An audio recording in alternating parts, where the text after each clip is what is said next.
तुमच्या पण रांगोळीचे रंग फिके झालेत? तुमची पण रांगोळी अशी एकत्र झाली आहे का?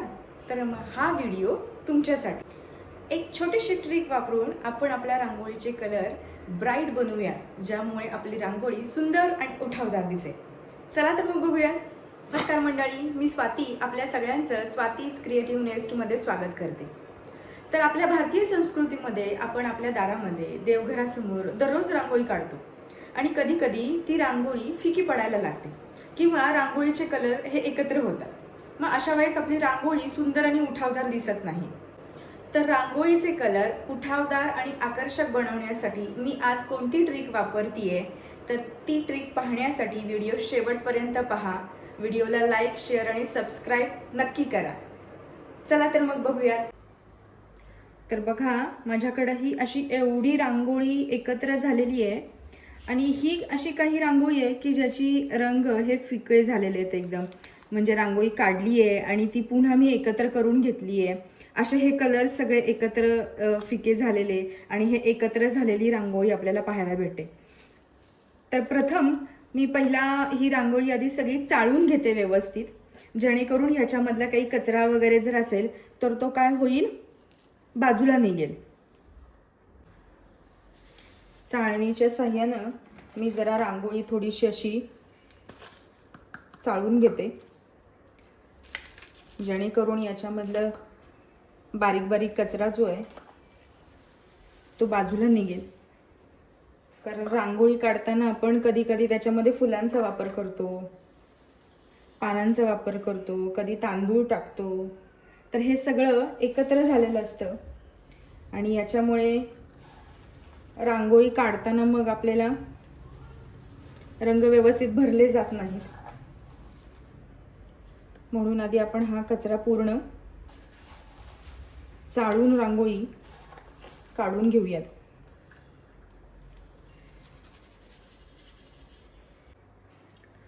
आता आपली पूर्ण रांगोळी चाळून झालेली आहे गाळणीच्या साह्यानं.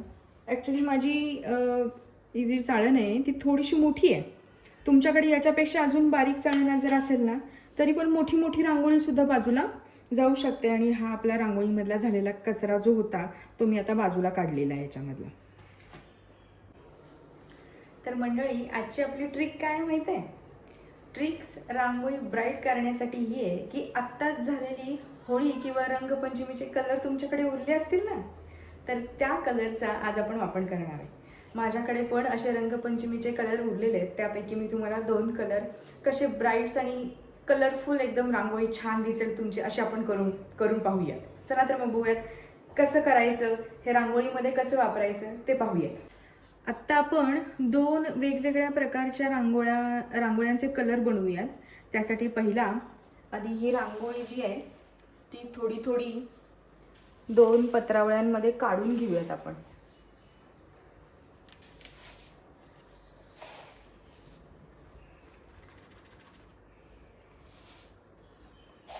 रांगोळी आपल्याकडे भरपूर आहे, त्यामुळे मी 2 कलर असे करून घेते वेगवेगळे.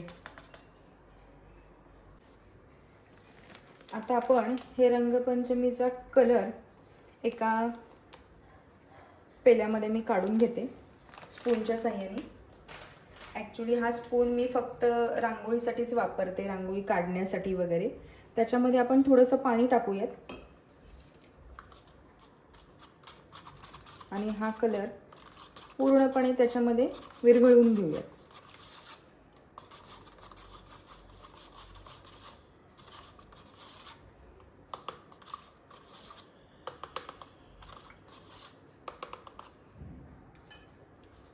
हे बघा.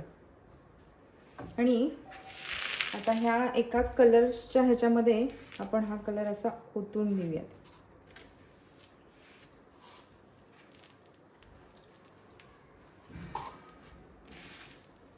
आणि रांगोळी अशी मिक्स करून घेऊयात.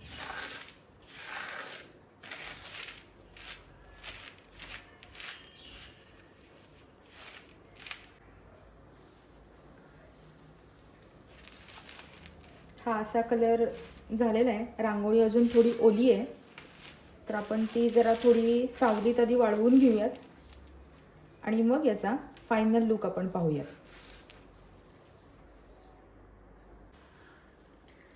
जसं मी येलो कलर केला त्याच पद्धतीने मी हा थोडासा डार्क पिंक कलरची शेड घेतलेली होती, त्याचा रंग केलेला आहे. त्या कलरची रांगोळी तयार केलेली आहे मी. आता हे कलर आपण आधी थोडेसे सावलीमध्ये सुकवून घेऊयात आणि मग याचा फायनल लुक आपण पाहूयात. आणि हे आहेत आपण बनवलेले रांगोळीचे कलर. साधारणतः 7 ते 8 तासानंतर छान सुकून ड्राय होत आहेत आणि आपल्याला ह्याचा फायनल लुक असा पाहायला भेटतोय.